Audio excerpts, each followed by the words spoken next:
ककोलत को लेकर के एक धारणा, एक कहानी है, एक पुरानी कहानी है कि महाभारत काल में राजा निग्र जो है तो श्राप के कारण गिरगिट के रूप में यहाँ पे वास कर रहे थे। तो जब पांडव आए थे तो उनको श्राप से मुक्ति मिली थी। क्योंकि उसके बाद कह सकते हैं कि अब इतने लंबे समय के बाद नीतीश जी का ध्यान गया है, तो अभी ककोलत का जो है सो अब उसका कायाकल्प होने वाला है। नमस्कार, मैं अशोक प्रियदर्शी। हम ककोलत जलप्रपात के समीप हैं और इसे बिहार का कश्मीर कहा जाता है या नियाग्रा ऑफ बिहार भी कहते हैं। लेकिन अब तक जो हम लोग ककोलत की स्टोरी करते रहे हैं तो इसकी बद इंतजामी को लेकर करते रहे, लेकिन यह पहला मौका है, हमको लगता है कि हमारी पत्रकारिता जीवन का यह पहला अवसर है जब यहाँ पे इसका सौंदर्यीकरण का काम शुरू हुआ है। एक लंबे समय के बाद यहाँ पे काम शुरू हुआ है और पर्यटन विभाग ने करीब 15 करोड़ की लागत से यहाँ पे योजनाओं की मंजूरी दी है और 2 फेज में काम किया जाना है। आपको बता दें कि पहले फेज में 6.59 करोड़ की लागत से ककोलत का जो फॉल है और यहाँ पे जो झरना का है वहाँ पे सौंदर्यीकरण किया जाएगा और चेंजिंग रूम बनाया जाना है और वहाँ पे सैलानियों को थोड़ा सा अच्छा व्यू लगे इसलिए वहाँ पे बैठने उठने की व्यवस्था की जाएगी और नीचे में टॉयलेट की व्यवस्था की जा रही है।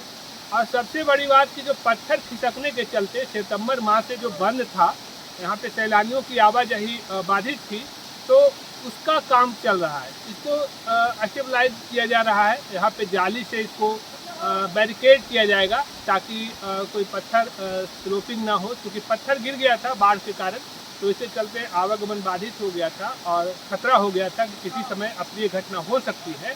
तो इसको लेकर के पहले इस दिशा में काम हो रहा है। तो ये पहला चरण का काम है और दूसरे चरण में जो नीचे वाला जो भाग है, जो गेट कह सकते हैं कि जो जहाँ पे हम लोग एंट्री लेते हैं, तो इस भाग में यहाँ पे एडमिनिस्ट्रेटिव ब्लॉक बनाया जाएगा, पुलिस बैरक बनाया जाएगा और इसके अलावा वहाँ पे सौंदर्यीकरण किया जाएगा, पार्क के रूप में विकसित किया जाएगा और एक बड़ा फिर शौचालय सुविधा की व्यवस्था की जाएगी। और इसके अलावा जो भी और जो सैलानियों को जो ज़रूरत की चीज़ें होती हैं उन सब चीज़ों की व्यवस्था सुनियोजित तरीके से किए जाने का प्रावधान है। दूसरे चरण के लिए करीब 8 करोड़ 36 लाख रुपये से बनाया जाना है और तीसरे चरण में यहाँ पे एक्सीलेटर लगाए जाने की बात है। लेकिन उसके लिए पहले एक बार रॉक टेस्टिंग किया जाएगा कि रॉक कितना उपयोगी है। मैंने रॉक एक्सीलेटर का चूँकि आवाज़ से पत्थर खिसक न जाए तो पहले इसको टेस्टिंग किया जाएगा। इसके लिए अलग से स्पेशलिस्ट आएंगे, अलग एजेंसी आएगी और उसको जांच करेगी, उसके बाद उससे सहमति बनेगी, उसके बाद एक्सीलेटर का काम किया जाएगा। तो कुल मिला के अगर देखें कि 2 चरणों में अगर ये काम पूरा हो जाता है, एक चरण में इस वित्तीय वर्ष में किया जाना है और दूसरे चरण का काम अगले वित्तीय वर्ष में कह सकते हैं कि 23-24 में किया जाना है। तो इसके बाद यहाँ पे सैलानियों को जो असुविधा होती थी वो उससे राहत मिलेगी। एक तो एक पक्ष हुआ कि बड़े लंबे समय के बाद शुरू हो रही है, लेकिन ककोलत के विकास की एक बड़ी लंबी कहानी रही है और इसके योजना को लेकर के योजनाएं बनती रही है, लेकिन इसका इम्प्लीमेंटेशन कह सकते हैं कि नहीं हो पा रहा था। लोगों की उपेक्षा थी, सरकार की उपेक्षा थी, प्रशासन की उपेक्षा थी और जिसके चलते इसका बदहाल था। जबकि बिहार में ये अकेला ऐसा जलप्रपात है जो सालों भर इस प्राकृतिक सौंदर्य की छटा बिखेरती है। पहले 2009 में ही इसके लिए योजना बनी थी, सरकार ने बनाई थी, लेकिन 9 से 15 तक का कह सकते हैं कि 6 साल लग गया केवल जमीन हस्तांतरण की प्रक्रिया को लेकर के, क्योंकि यह इलाका वन भूमि का है, इसको फिर डेवलप किया जाना था पर्यटन विभाग के जरिए। तो इस सब प्रक्रिया को लेकर के लग गया और करीब 12 एकड़ ज़मीन हस्तांतरण, तो ये सब प्रक्रिया होते होते करीब 6 साल का समय लग गया और उसके बाद 11 करोड़ 65 लाख की एक योजना बनी। लेकिन उसके बाद काम होना था, लेकिन वो भी गति कलवर्ट वगैरह कुछ बने उन्हें।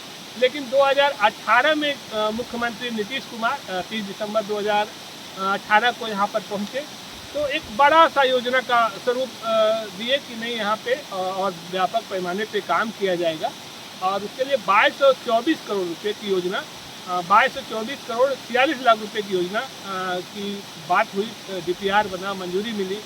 लेकिन हुआ क्या कि उसमें काम हुआ ही नहीं।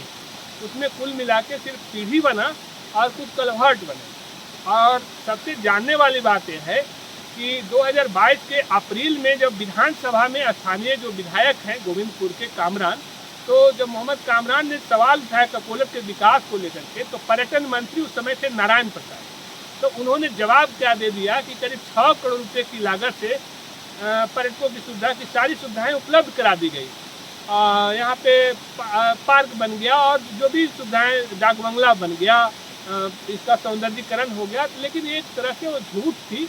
हमने उसमें जब ग्राउंड रिपोर्ट किया था तो जब लोगों को दिखाया, तो उसके बाद फिर मुख्यमंत्री आए थे, मई में मुख्यमंत्री आए, और मुख्यमंत्री आए तो इसमें फिर इसको तहकीकात किए, जानकारी लिए, और उसके बाद फिर हुआ कि नए तरीके से इस पर काम किया जाए। तो उसमें हुआ कि पार्ट बाय पार्ट में काम किया जाना है। उस समय चूँकि बड़ी योजना थी 2224, तो इसको पार्ट में बांट दिया गया। तो उसके बाद भी सबसे मुश्किल बात ये थी कि उसके बाद भी योजना खटाई में पड़ी हुई थी, रुकी हुई थी। उसके बाद हमने समाधान यात्रा में जब उनसे सवाल किया गंगा जल के सवाल पे, ककोलत के सवाल पे, तो गंगा जल के सवाल पे तो उन्होंने कहा कि इस साल में गंगा जल नवादा के लोगों को मिल जाएगा।